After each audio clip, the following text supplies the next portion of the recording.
Alright, here is another recipe that we're going to be doing today. This has been in my family. It's my dad's side of the family, and he's Italian, for about 4 generations. And so today my mom is teaching me how to make homemade spaghetti sauce with sausage and meatballs. It's excellent. And again, this recipe is for Recipes for a Working Girl.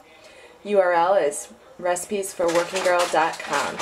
So the ingredients that you're going to need are a bunch of tomato pastes and stewed tomatoes or crushed tomatoes, 3 cans of tomato paste, Italian style or regular style, and then we've got 2 cans of stewed tomatoes that are Italian style, and 1 can of peeled crushed tomatoes, which are just regular, then parsley, bay leaf, lots of basil, and we've got a pound of Italian sausage and a pound of ground beef.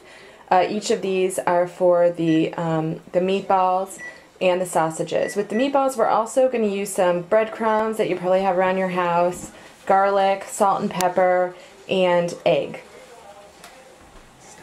And then one final thing, for every can of tomato paste that we put into this pot, we're going to put in 3 cans of water. So it cooks all day, about 4 hours minimum, but then if you keep cooking, it's even better. Sometimes what my mom also does is put some sugar in it if the tomatoes happen to be bitter. But either way, we'll probably put in about a 1/4 cup of sugar. It's excellent. So now we've put the sausage on, and what we're going to do is brown it on each side until it's ready to go. And with the sausage and the meatballs, what you do is you cook it first, then you put it in the sauce. Now, here's our sauce. This is 3 cans of crushed or whole tomatoes, 3 cans of tomato paste, and then for every can of tomato paste you put in 3 cans of water. So it happens to be 9 cans of water, the small cans, the tomato paste can. What we're going to do now also is take 2 bay leaves and we're going to put them in, and these just cook in there the whole time.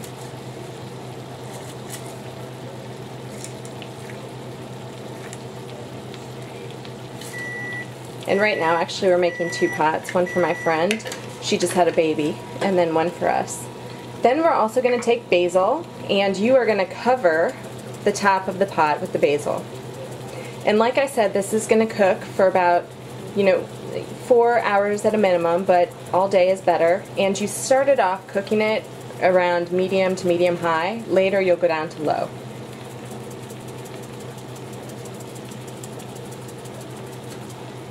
Okay, and then finally we'll do parsley, and with the parsley we'll also cover the entire surface of the pasta.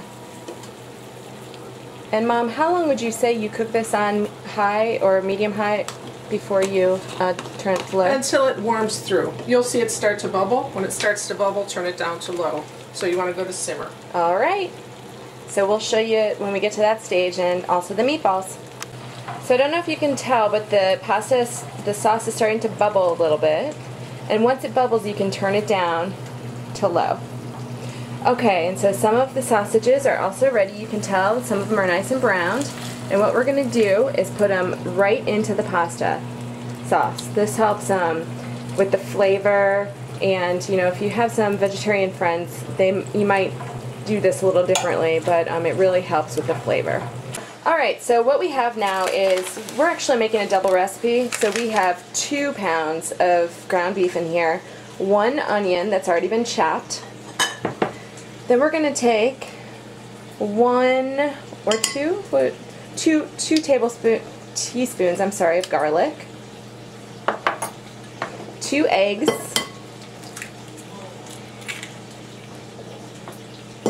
just put it back in that. About 3/4 of a cup of breadcrumbs, and a little more if you need it, and then probably about 1/4 of a cup of parsley. So we're going to mix it all together. Look at that. These are going to make some great meatballs. And then once they're mixed, we're going to shape them and put them, shape them into 1-inch balls, and then put them on our skillet, and brown them, and then they'll go into the sauce as well. So I'll show you that a little bit further down the road. Alright, here's the sauce about after an hour. We've turned it down to low, and we've got it covered with a little bit of room to escape so that it, doesn't boil. Then here are our sausages.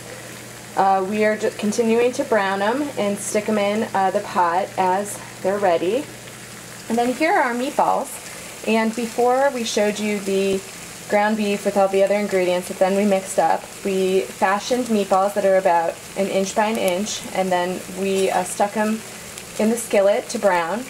And none of this, interestingly enough, we don't use any oil or spray butter on the pans because there's so much oil and grease from the meat, but also which makes it good. So once all of the sausage and meatballs are finished browning, you put them into the sauce, and look at that, yum. And then it's just still on low. You continue to stir.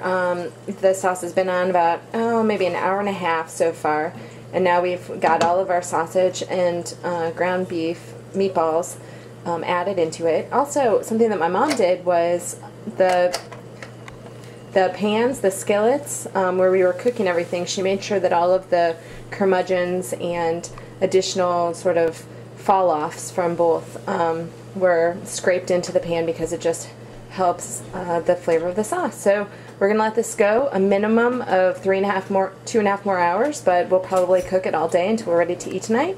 And this is what it looks like. Alright. So then we cooked the pasta, any sort of pasta. This is the pasta that we chose according to the directions. And we are keeping it cool now. We drained it. Little pasta sauce in the bottom. And then added the pasta on top, at least so that it gets all the way through. So the sauce encompasses it. And then from the pot, she spoons it in. And Mom, how long would you say that this cooked today? Oh, probably 6 hours. 6 hours, because we had to turn it off a little bit during the day. But you'll know what we did also throughout the day is whenever we tasted it occasionally, whenever it seemed too tomatoey or too bitter, we added a tablespoon of salt and Sugar. I'm sorry, sugar. A tablespoon of sugar and enough basil that it covered the top of the pot. And we did that 2 or 3 times today just to, to taste, to make sure that it didn't taste like tomatoes, but it tasted like a sweet, delicious, basil-y tomato sauce. Manja! Alright, and so this recipe was made exclusively for Recipes for Working Girl. www.recipesforworkinggirl.com. That's 2 G's, recipesforworkinggirl.com.